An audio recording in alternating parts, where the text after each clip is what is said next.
Today I'll be reviewing / giving my opinion on the Primitive Dirty P Team deck. It's an 8.38 deck, and I've been riding this deck for around one month. But I did put it down after 3 weeks, but I picked it up for another week, which in hindsight I really shouldn't have, and we'll get to that later in the video. But let's talk about specs of the deck.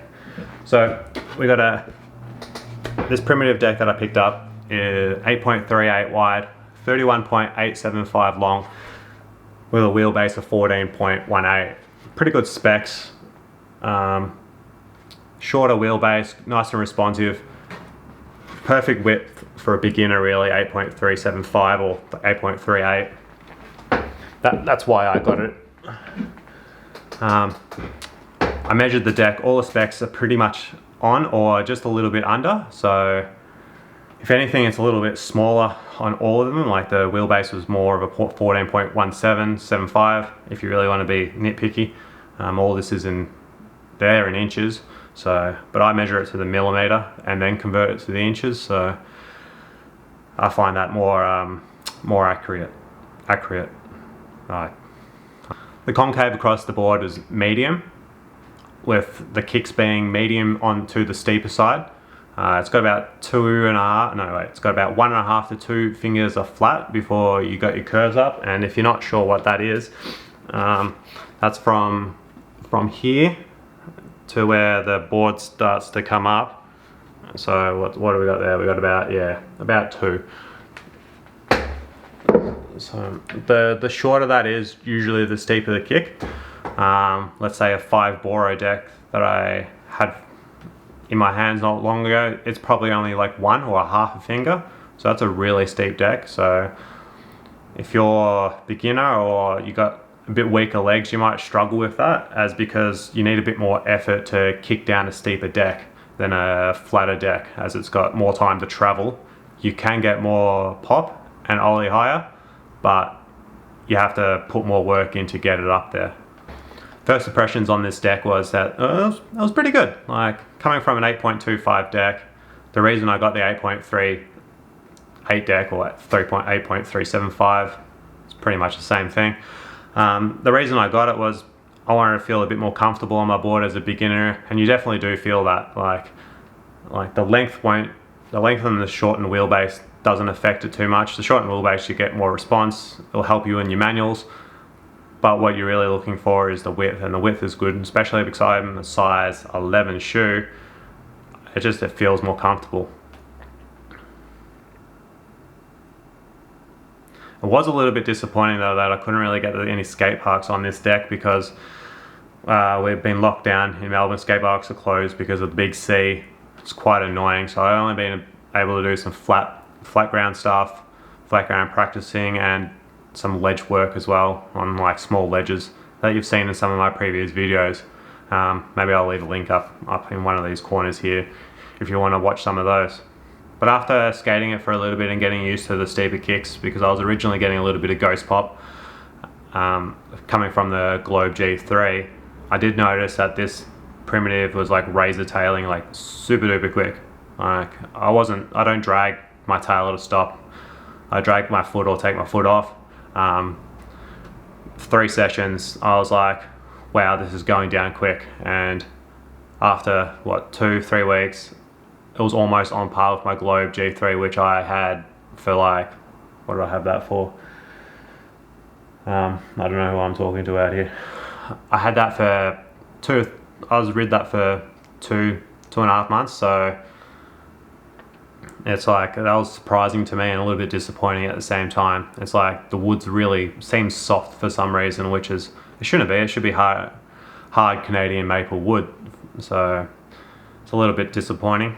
So if you're a beginner, maybe that's not the greatest thing, because if you're always dragging your tail, you'll get that razor tail quite quickly, and then the result of that, you'll end up losing a little bit of pop in the long run, or the short term really, because personally I only got 3 to 4 weeks of life out of this deck.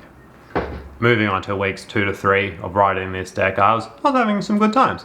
I was progressing with my ollie, getting it up higher, more consistent, stopped turning, like I was not twisting when I was ollieing, which was not really a deck thing, that's more of Just a technicality thing of actually learning how to ollie. I was 50-50 grinding.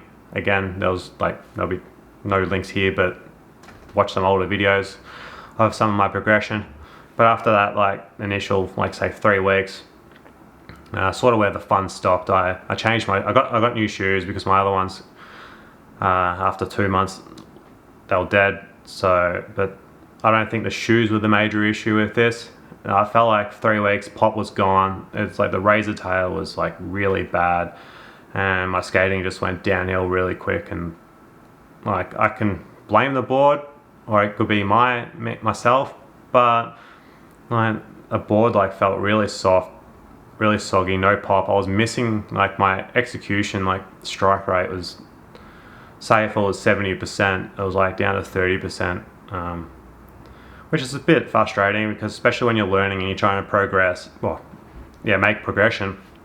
You think you're doing all the right things, but like the board's not responding to where you're, like what you're wanting to do or where you think it should be doing.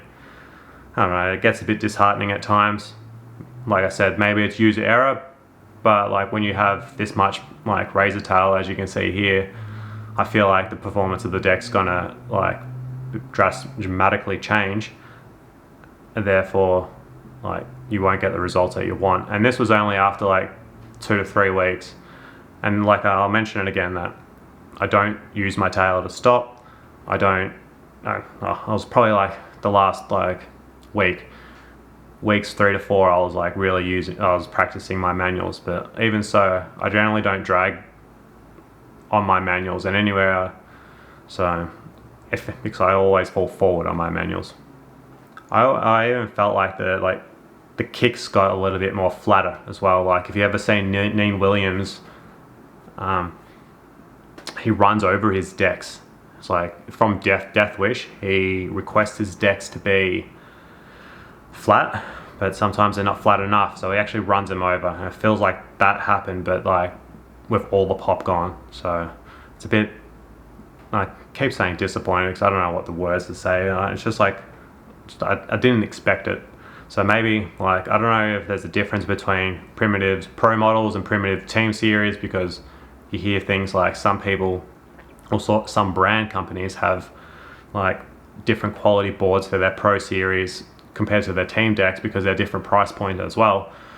I don't know if this is the same thing for Primitive, but you don't see many people, or you're not going to see many people riding around on Dragon Ball Z and Iron Man decks because people buy them for the graphics. So that leaves the question, is like, is Primitive decks only good for like people who want to collect graphics because like, or pros, because they're changing their decks every 2 to 3 weeks anyway? Because this Team Series one, if you're good, like, and you're like doing a bit more heavier things than I was, I reckon this deck will only last you 2 weeks. Another thing that I hear about Primitive decks is like everyone snaps theirs. Well, I didn't snap mine in anywhere, and I didn't get any pressure cracks either. Like as you can see here, both trucks areas are fine, no pressure cracks. They're just a little bit worn. I did run 2 different trucks on these, but like I mentioned, yeah, no snaps, no fractures, no pressure cracks. It was good on that, got good on that end. But like, well, the deck was pretty good at the start anyway. But like life expectancy of this deck's 2 weeks in my opinion. If you're ever in the Primitive deck, let me know in the comments down below. Has it snapped for you? Have you got razor tails quickly as I did? Did you lose your pop? Like, has anyone actually ridden any of these Dragon Ball Z decks? Because like I haven't seen any around. I don't see people riding them or setting them up, or even any of the like Marvel series and stuff like that as well. Anyway guys, thanks for tuning in and watching my review / opinion on the Dirty P Team deck. If you like this, consider subscribing, hit that like button, and I'll catch you guys in the next video.